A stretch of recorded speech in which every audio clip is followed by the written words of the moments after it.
Greetings, warriors of Calradia. With 1.6.0 available in beta and 1.5.10 on its way to live soon, we thought it'd be a good time to share another development update to discuss the latest changes to the game. So, here we are, Development Update 8. Let's do it! First up, we have a new campaign intro video that helps to bring you up to speed with the recent history of Calradia and establish the setting as you set forth on your adventure. You'll need to start a new campaign if you'd like to experience the video in all its glory, or if you're too invested in your current playthrough, you can watch it here on our YouTube channel instead.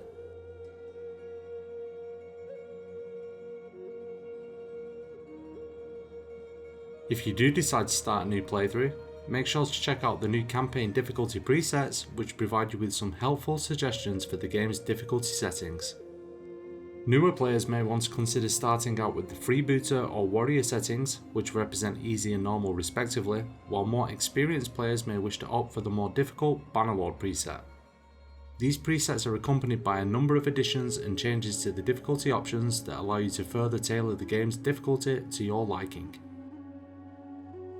For those of you that are a little more adventurous and prefer to play the game on the latest beta branch, you can increase the game difficulty for your next playthrough even further in 1.6.0 by activating the new Iron Man mode that restricts your campaign to a single save file.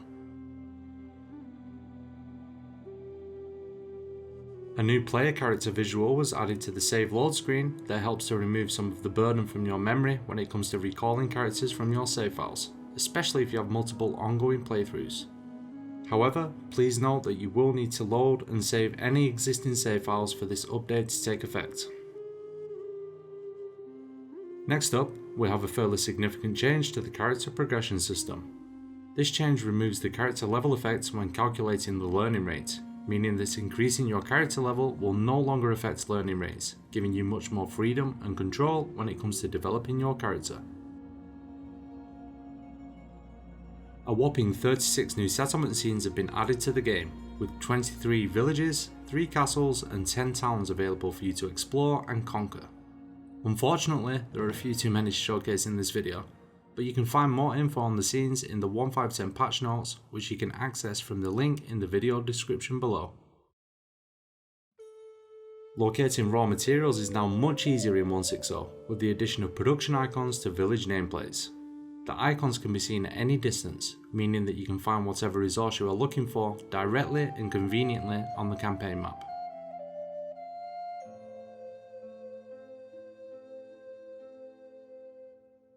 Taking an Oath of Fealty was made more rewarding in 1.5.10 with the introduction of a welcome gift from your new liege.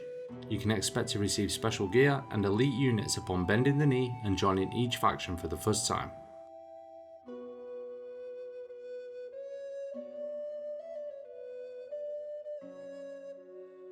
Just before you put those shiny new elite troops and gear to the test, you might want to check out the updates to the Kingdom Diplomacy War tab for a more detailed overview of the wars you are currently engaged in.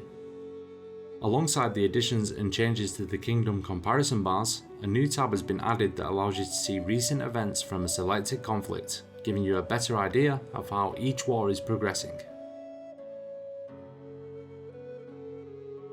After checking out the Kingdom Wars tab, you may wish to consider making use of the new party stance system that allows you to assign a general stance to subordinate parties to influence their behaviour on the campaign map.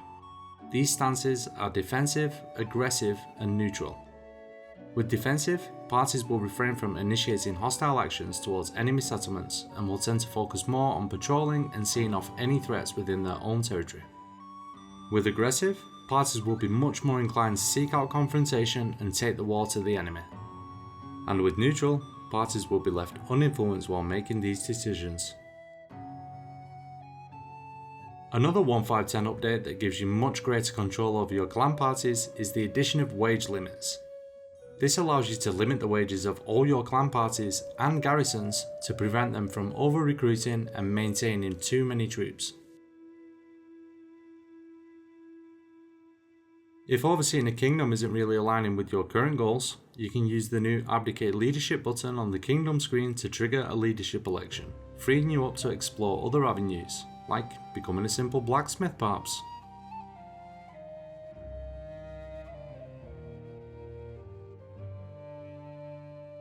Over in 1.6.0, the crafting system has been greatly expanded with the addition of crafting orders. Notables and nobles will now post production orders for different weapons in the orders window of the smithy, and it is left for you to create a design to satisfy their requirements. You'll be rewarded with crafting experience, research points for unlocking new weapon parts, relations, and gold for successfully completing a contract, with additional bonuses and penalties being applied for exceeding expectations or under-delivering. This update is accompanied by a number of useful UI updates to the crafting screen, such as being able to see the smithing skill value of your companions, an indicator for newly unlocked pieces, and the ability to hide locked items.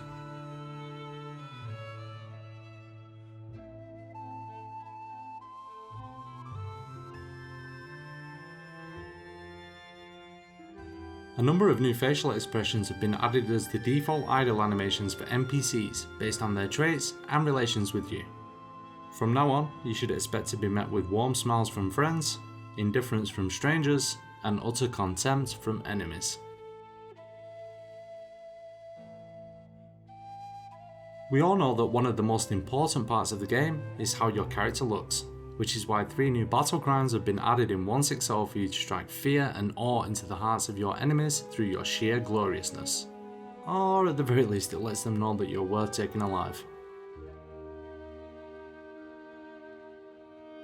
And finally, Custom Battle was updated in 1.6.0 with the option to select individual troop types to spawn in each formation, allowing you to further customize each battle to your liking.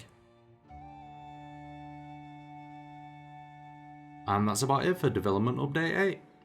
Please let us know what you think of the updates in the comment section below, and remember that you can always head on over to our forums if you need any assistance or if you want to leave more detailed feedback.